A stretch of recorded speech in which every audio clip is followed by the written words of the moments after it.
Ano ba ang masarap na kainin ngayon? So, nakabili ako sa Asian store ng chicken feet. So, this is perfect for cold weather. So, let's cook! Welcome back to my channel, Cook and Taste at Trina's TV. For today's video, mga loves, so we cook chicken feet. See, I'm craving this. It's been a long time that I didn't eat. So, boiled first. Before I boiled the chicken feet, I already clean and everything, cut the nails, you know, away the impurities. Boiled at least 10 minutes. It will be tender also, the feet.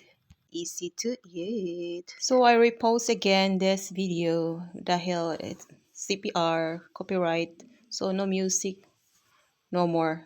Here we saute chili, onion, garlic, minced garlic, ginger. So we will wait until it's golden brown. So it's easy. This is very easy recipe. Just saute and add the chicken. I'm so craving this kind of food, exotic food. There are times that we craving our Filipino food. You can realize that if you are in abroad, especially when you are abroad, all the street food, seafoods, you could miss it everything. And this is how it looks. Just clean and wash. A year lang ako makakain itong recipe na ito. 6 to 7 euro, 500 grams. Equivalent for 400 pesos. Yeah, I just cover because of the spicy. I salted the ginger and garlic. There's no garlic here. It's the onions, yellow onions with red chili. Ito yun. Here in Leipzig, I buy at Mekong market or Mekong shop. Okay. And now our chicken is clean. It's ready. Ready. And that's it. Oops! This is 1 kilo of chicken feet. And yeah. I put the chicken feet. Ayan, simple lang ito. Very simple food. And yeah, soy sauce. This is the dark soy sauce. Even it's spicy and to have a little chili over there, but I still put the using chili soy sauce. Yeah, hot sauce. This soy sauce is a dark sauce. Ayan.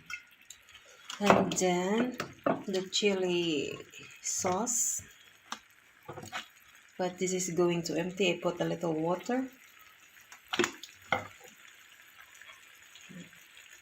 Yes. And yeah, I put the dark soy sauce. And then, of course, the chili hot sauce. Again, the more spicy, the more delicious, the more yummy. Yes, yummy.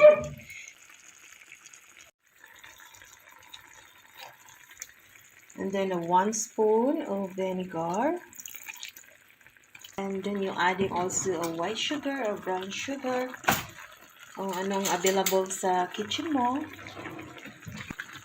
Spoon of sugar. Zuka. Creamier na ang sauce.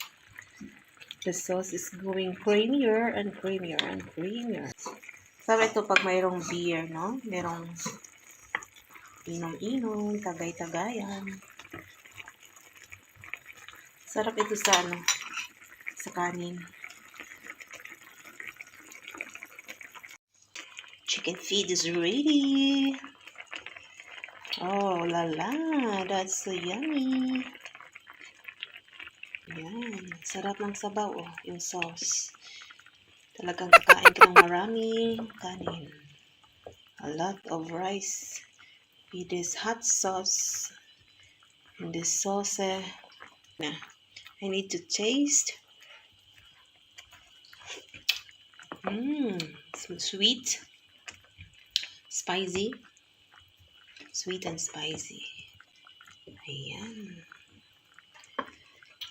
Try nyo magluto, try to cook this kind of exotic foodie. You can eat all of this, even the bones.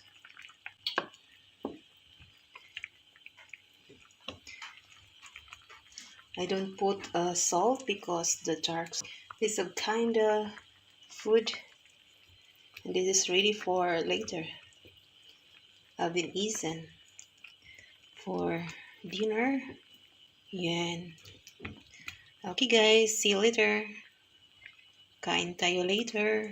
I kill later. Dankeschön. Thank you for watching my cooking in the house. Jonas Diary. Salamat sa mga salamat sa mga supporters out there and always watching and follow. Ay, support account. Ayan, okay. Shout out to all my subscribers, supporters, silent viewers. Thank you so much. I will also follow you and I will support you also. Stay connected. Thank you. Bye bye.